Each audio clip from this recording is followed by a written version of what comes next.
जय भीम साथियों। आज की वीडियो में हम जानेंगे डॉक्टर भीमराव रामजी आम्बेडकर के बारे में। निधन से मुश्किल से 2 महीने पहले डॉक्टर आम्बेडकर ने बदला था धर्म। क्या थी वजह? यदि आप हमारे चैनल पर नए हो तो चैनल को सब्सक्राइब कर लें ताकि अगली वीडियो का नोटिफिकेशन आप तक पहुंच सके। तो चलिए बिना देरी के वीडियो को स्टार्ट करते हैं। 14 अक्टूबर 1956 को नागपुर की दीक्षा भूमि डॉक्टर भीमराव आम्बेडकर अपने 3,65,000 साथियों के साथ बौद्ध धर्म स्वीकार कर लिया। इससे पहले वह कई किताबें और लेख लिखकर तर्क देते थे कि क्यों एकमात्र रास्ता है। हालांकि इसके कुछ समय बाद आम्बेडकर ने अपने अनुयायियों को बौद्ध धर्म में प्रवेश दिलाया। ये बात हमेशा बहस का विषय रहती आई है कि आम्बेडकर ने ये कदम आखिर क्यों उठाया। इसे समझने के लिए राजनेता और समाज सुधारक डॉक्टर भीमराव आम्बेडकर के 1935 के एक भाषण पर निगाह डालनी होगी। ये उनका बहुत आक्रामक भाषण था। तब आम्बेडकर ने पहली बार ज़बरदस्त भाषण इसके करीब 20 साल बाद हकीकत में बदला। इस भाषण में पूरे समाज की पीड़ा और भावना छुपी थी। उन्होंने इस भाषण के जरिए लोगों को झकझोर दिया था। उन्होंने उस भाषण में साफ शब्दों में कहा था कि ताकत चाहते हैं तो धर्म बदलिए। उस भाषण में उन्होंने कहा, इस भाषण ने आम्बेडकर को देश भर में चर्चाओं में ला दिया। उनका विरोध भी शुरू हो गया। कई नेता उनके विरोध में आ गए। आम्बेडकर पर देश की 20% से ज़्यादा आबादी को भड़काने के आरोप लगने लगे, जिस पर उन्होंने कहा जो शोषित है उनके लिए धर्म को नियति का नहीं बल्कि चुनाव का विषय मानना चाहिए। ये बातें जब महात्मा गांधी तक पहुंची तो उन्होंने इस बात से ऐतराज़ किया। उन्होंने साफ कहा कि धर्म बदलना कोई समाधान नहीं होता और ना ही ऐसा करना चाहिए। तब गांधी जी ने कहा, धर्म को सोचा नहीं होता। गांधी जी ने कहा था, धर्म नहीं तो मकान है और न ही कोई चोगा जिसे उतारा या बदला जा सकता है। यह किसी भी व्यक्ति के साथ उसके शरीर से भी जुड़ा हुआ है। गांधी का विचार था कि समाज सुधार के रास्ते और सोच बदलने के रास्ते चुनना बेहतर था, धर्म परिवर्तन नहीं। लेकिन 1935 में ही आम्बेडकर ने इस वक्तव्य के साथ हिंदू धर्म थी, लेकिन औपचारिक तौर पर कोई अन्य धर्म उस वक्त नहीं अपनाया था। आम्बेडकर समझते थे कि यह सिर्फ उनके धर्मांतरण की नहीं बल्कि एक पूरे समाज की बात थी।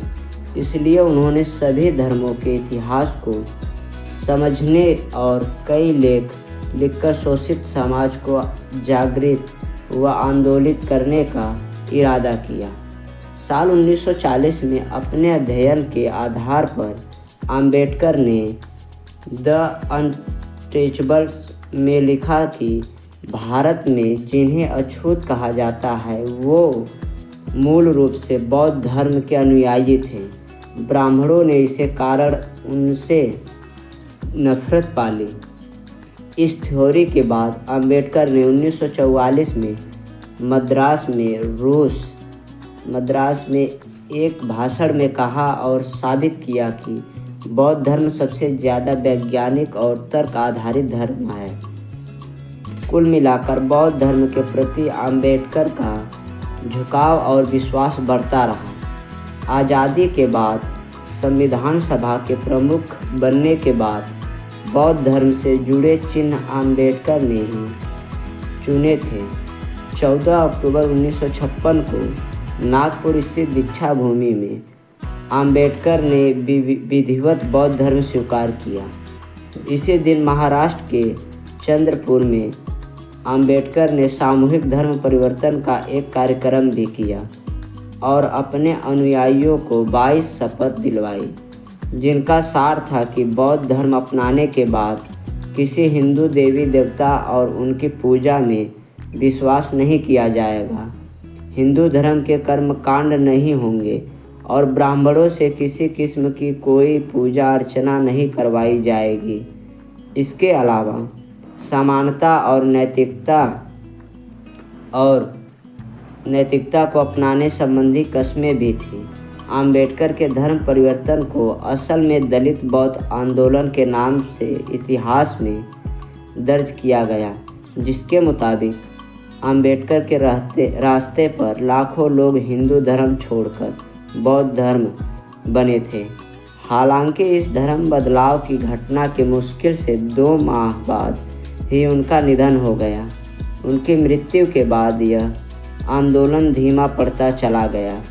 2011 की जनगणना के मुताबिक देश में करीब 84 लाख बौद्ध धर्म है, जिनमें से करीब 60 महाराष्ट्र में है और महाराष्ट्र की आबादी के 6% हैं, जबकि देश की आबादी में बौद्धों की आबादी 1% से भी कम है।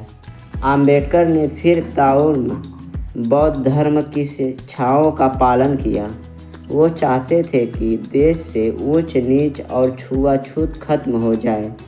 हालांकि इस मामले में देश में काफ़ी सुधार भी हुआ, लेकिन अब काफ़ी कुछ किया जाना बाकी है।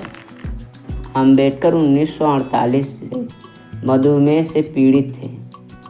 वह जून से अक्टूबर 1954 तक बहुत बीमार रहे। उनका स्वास्थ्य खराब से खराब होता गया। अपने अंतिम पांडुलिपि बुद्ध और उनके धम्म को पूरा करने के 3 दिन बाद 6 दिसंबर 1956 को उनकी मृत्यु दिल्ली में उनके घर में हो गई। 7 दिसंबर को चौपाटी समुद्र तट पर बौद्ध शैली में उनका अंतिम संस्कार किया गया, जिसमें सैकड़ों हजारों समर्थकों, कार्यकर्ताओं और प्रशंसकों भाग लिया। दोस्तों, आज के वीडियो में बस इतना ही। वीडियो पसंद आई हो तो वीडियो को एक लाइक कर दें और कमेंट बॉक्स में लिख कर बताएं वीडियो आपको कैसी लगी। वीडियो देखने के लिए धन्यवाद। यदि आप हमारे चैनल पर नए हो तो चैनल को सब्सक्राइब कर लें। आपका दिन शुभ हो।